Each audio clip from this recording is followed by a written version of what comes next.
ഇന്ന് അന്താരാഷ്ട്ര autism pride day.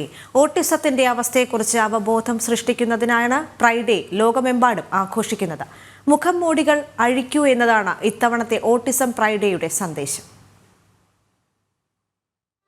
Autism ബാധിച്ച ആളുകളെ എല്ലായ്പ്പോഴും സമൂഹത്തിൽ നിന്ന് അകറ്റി നിർത്താറാണ് പതിവ്. ഇവരെ മുൻനിരയിലേക്ക് കൈപിടിച്ചെത്തിക്കാനും പൊതുജനങ്ങളുടെ മനോഭാവത്തിൽ മാറ്റം വരുത്താനുമാണ് അന്താരാഷ്ട്ര ഓട്ടിസം പ്രൈഡ് ഡേ കൊണ്ട് ഉദ്ദേശിക്കുന്നത്. ഇന്നത്തെ ദിവസത്തിന്റെ സന്ദേശം തന്നെ മുഖംമൂടികൾ അഴിച്ചുമാറ്റൂ എന്നതാണ്. ഇത് ഒരാളുടെ സ്വാഭാവികമായ പെരുമാറ്റവും ലോകവുമായി ഇടപഴകുന്നതിനുള്ള വഴികളും എടുത്തു കാണിക്കുന്നു. 2005 മുതലാണ് Aspies for freedom autism pride day ആദ്യമായി ആഘോഷിച്ചത്. അക്കാലത്ത് ഗ്രൂപ്പിലെ ഏറ്റവും പ്രായം കുറഞ്ഞ അംഗത്തിന്റെ ജന്മദിനമായ ജൂൺ 18 ഓട്ടിസം പ്രൈഡ് ഡേ ആചരിക്കുന്നതിനായി തിരഞ്ഞെടുത്തത്.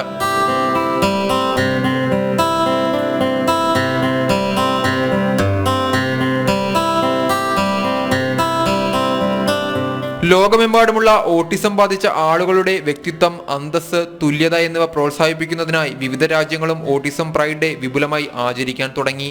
ജൂൺ മുതൽ ഓഗസ്റ്റ് വരെയുള്ള മാസങ്ങളിലാണ് പ്രൈഡ് ഡേ പരിപാടികൾ ആഘോഷിക്കുന്നത്. ഈ പരിപാടികളിൽ ഓട്ടിസം ബാധിച്ചവരുടെ പങ്കാളിത്തവും ശ്രദ്ധേയമാണ്.